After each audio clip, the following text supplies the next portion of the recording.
Let's have a talk, let's have a chat, talking about a little this and that. Hello and welcome. We're doing a series on the revelation of Jesus Christ, Another Look. Today we will be doing episode 6. In our last episode, we talked about trumps 5 and some of 6. I'm sorry it got long, drawn out, so I had to stop before I could complete it.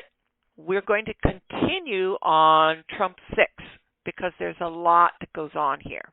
At this point, it is utter chaos and madness on earth, and yet mankind will not turn back to God. Now, at this point, there's going to be this little vignette of something that goes on. We have to remember, this is John on the Isle of Patmos having a vision, and this seems to be somewhat personal. So I don't actually even know with what I'm going to describe with whether or not it's actually going to occur in the sequence of events in the book of the Revelation of Jesus Christ, in the or shall we say prehistorical? You know, this might count as prehistoric, folks. With history means it happened. It's part of his story, and it's written down somewhere. Somebody wrote about it. Somebody talked about it. But this hasn't happened yet, folks. So this is prehistoric. Okay. Seeing as the people remain unrepentant, God continues. Remember, God is not slack concerning his promises, folks. He's not slack. Although life seems to just keep right on going, even through this judgment, there is an end to it coming, and we win in the end. Life just seems to go on, even though things are rapidly deteriorating into abject chaos in places all over the world.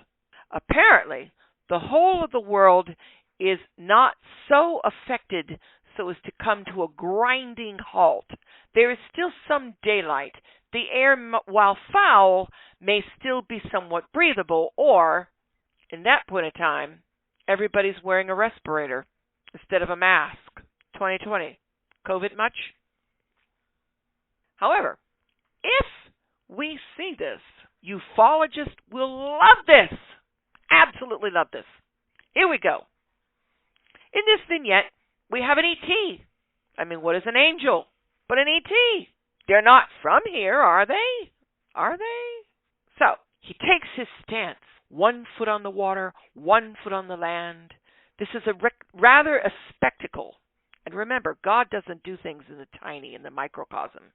No, he's the true quintessential essence of a Texan, folks. If he does something, it's big. You just might not have noticed, but it was big. So, he's clothed about the midsection in what is in a cloud. It's either that or the cloud cover obscures his midsection. Ooh, that means he's tall. And there's an iris or rainbow above his head. Now, in the Greek, they use the word he for heavenly beings. However, Jesus tells us that in heaven, men and women are not given in marriage or marrying or stuff like that. They're like the angels. It is assumed then that the angels would be genderless. So, it's neither a male nor a female. So in case we ladies thought we were going to rule the day, we won't. Just deal with it.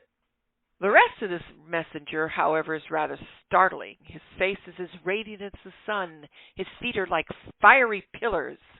Okay, the Greek is using the word hos, H-O-S, and it's a metaphor, it's a like-as thing. It's like this. It's this, as it were, like that. A thing, as it were, an adjective. John is looking at this in a vision, and so he's being descriptive. So his face shines as bright as the sun in the power of the day. At the top, when they tell you don't look at the sun, you could go blind. Well, I wouldn't be looking at this guy's face through the clouds very much either. Yeah, just saying. However, the face might be obscured by the cloud cover. But there is something about the head, an iris. So he's a very large being, or someone just clothed in clouds. He's come from heaven, face as bright as the sun. The feet that are touching the planet are like columns of fire. Something bright in the clouds with 2 firestorm columns, and it talks. And what's more, there's thunder, and the thunder is talking back. Now, at this point, John, like Daniel of old, goes to write down what the thunders say, and he gets a from God. Don't write that. Seal that up. No one's going to know about it. Take it to the grave. Daniel had the same thing when he came to the end of the book, and there was this stuff, and he wanted to know. And so Daniel wanted to know, well, I don't understand this. What about that? And he's basically told, no more talk, no more answers. Go your way. Seal up the book. It's for time to come. Okay. This is the same thing with the thunders. So John is told not to repeat what he has heard. It may have been for John alone. It may be irrelevant to us. It may be irrelevant to the subject matter, which is the book of the Revelation of Jesus Christ. And if you've noticed, everything in the book is very relevant to Jesus, the judge. Right. So, our being has in his hand a scroll known as a bibliardion, or tiny scroll. It's open. And one of the fiery columns or feet is on the sea. And we have generic words here, thalassen for sea and yes for land. And the other one is on the land. I mean, he could be standing on a beach on the seashore. That would count. You just don't know. Or he could have one foot down in the middle of the Atlantic and the other one on the nearest continent. I mean, how tall can he get? His midsection is cloaked in clouds. I mean, that's pretty tall. Our very large being also has this highly visible iris. It's not a corona or a crown. It's not a wreath. It's Strong's 2463, a halo or rainbow. Could this be the rainbow of heaven that surrounds the throne of God? Or, we see the halos of the Shekinah glory of God around the heads of the saints in paintings. Maybe it's one of those affectations. Whatever it is, it's spectacular. This is a spectacle. And whatever this thing is, it could also be scattered light due to refraction of the face and the head in the sulfur crystals in the sky. So the head and it just has a refractory halo effect around it. I mean, I'm just speculating here, folks. And the fire columns, in Moses' day, God led them as a column of smoke in the daytime and a pillar of fire at night. That fire would come over top of a cloth tabernacle, and the thing wouldn't burn. It would drop down into the tabernacle, and the glory would be so heavy, so weighty, that no one could go in and stand up, remain standing. I mean, Moses in the burning bush. Need I say more? Moses went to the burning bush. He wasn't immolated, was he? Bush was on fire, but it didn't burn. This is a being that is made from pure energy. It comes from where God is, where Jesus is now. Can you imagine what our creator of this being is like? He has the loud voice of a roaring lion. Go on the computer and listen to a roaring lion. It's coarse, it's deep, and it carries. This should give you an idea of the volume and penetrating, booming voice we have here. It's this conversation with seven thunders, and the thunders talk back. We don't know what they say. John was never told to write it down. But our being has a message. There will no longer be any delay concerning the mystery of God. Verse 6, and swear by him that lives forever and ever, who created heaven and the things that are therein, and the earth and the things that are therein, the sea and the things that are therein, that there should no longer be a delay.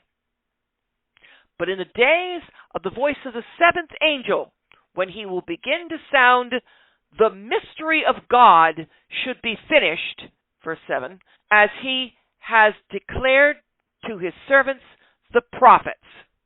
Wow. At the sound of the seventh messenger, the close keep the secret of God and his message of himself given by his servants or slaves, his prophets. The secret. What is the secret? The secret is Jesus is coming. He's coming to judge you. Are you saved? Really? The culmination or summation of the mystery of God will become complete. 7 is an interesting number. 6 days, God creates heavens and earth. 7th, he rests. 6 days, the law says man may have a job. The 7th, he rests. 7 is the number of completion. The number of completion. It ends at the 7th trumpet. What we have here is the seals, 7 seals. As we break them open, we are giving the judgments are coming out. They're coming out. They're coming out. These are the announcements. This is the first round of judgment. This is Deuteronomy 28, the curses of the Lord. When the sounds start happening, when the trumps are blown, it's the announcement of the judgment coming. Doesn't matter that things happen every time a seal breaks. Doesn't matter that things happen every time a trump is blown. This is just labor pains. We haven't had the main event. The main event comes in the containers. Some call them bowls, some call them cups, some call them vials. Let's just call them containers. Now, when those get poured out, oh, holy day, it won't be pretty. But back to our little vignette here. This mystery declared by God's servants, the prophets, we now have. To know about it, we would have to go looking in the Old Testament prophets for every messianic reference we could find, both that deal with Jesus as the suffering servant and as the reigning king. They are there. You can Google it. Someone somewhere out there has made this their life's work online, ready for you to read. Reader, beware. John is told to approach the angel, request the book from the angel's hand, and eat it. Then he's told he will testify before kings and nations. Now, unless I miss my mark here, or I've misunderstood this little vignette, I think this is more a personal item, because John has written the gospel, I think. John has written letters. John is on the Isle of Patmos. He's in exile. He will not die on Patmos. He dies the last of the apostles, the very last of the apostles. One of the greatest bishops, Polycarp, was his disciple, and Polycarp lived at the end of the 1st century, went in towards the 2nd century A.D. So, I believe that this is God giving John some encouragement. You still have more to do. You're not done yet. You will leave here. That's why I said I'm not sure if this little vignette happens, or maybe we see the angel and there is no book in his hand because John has done this little, thing because John's lived his life. And remember, John is seeing a vision, by the way. So there are twists in the vision which may not actually translate out into the reality. What I'm doing in these broadcasts on This and That, this is brought to you by This and That, what I'm bringing to you here is I'm looking at this as a reality. And if you've been listening along, episodes 1 through 5, you can kind of see where this can be very plausibly real. When you go back and you look at the book of Daniel, which is another vision, by the way, Daniel's book reads like a who's who with pronouns. He, she, it, they, king of the north, king of the south. There's just no names inserted. Why? Because the events haven't happened yet. Just like our shaggy, our shaggy ram that comes in and butts out the goat. We don't know about Alexander the Great in Daniel's day. Daniel is Nebuchadnezzar's Babylon. Just saying. But if you ever go back to Alexander and Alexander's generals and the Syrian Seleucids and the Egyptian Ptolemies and the tete-a-tete that went back and forth between them from the north and the south, Ptolemy in Egypt to the north, I believe, and Nicator Seleucid with the Syrians in the south. And there's this back and forth of political intrigues. And if you look at the history, and then you look at Daniel's chapters where it talks about this, and you read them very carefully, and you overlap them, you could virtually put names into pronouns, names of people and places and things, and it reads like a historical who's who text. If God did that with that book, who's to say God can't do that with this one? That's my premise. Like I said in the first episode, there are multiple ways to view this. I'm one of those ways. You can't lose your salvation over it. But one of the problems with Judaism in Jesus' day, they were looking for a redeemer from the jackboot thumb of Rome, and what they got was a savior for their souls for all eternity. slammed in by the westbound bus looking for the eastbound bus that never came. Oops. And what I'm doing here is making you think about this again. Maybe this is our westbound bus and we want to turn our heads to see it before it hits us. Because look, folks, not everybody's going to come out of this okay. Not everybody's going to come out of this a believer. In fact, unless this is smushed down into a rigid time frame, there won't be anybody left on the earth. Yeah? All right. So now we've heard our we're hearing our 6 sounds. They're very interesting. In our next episode, we will be doing temple time. Temple time. Yes, they build it. If they build it, does he come? We will see. Until next time.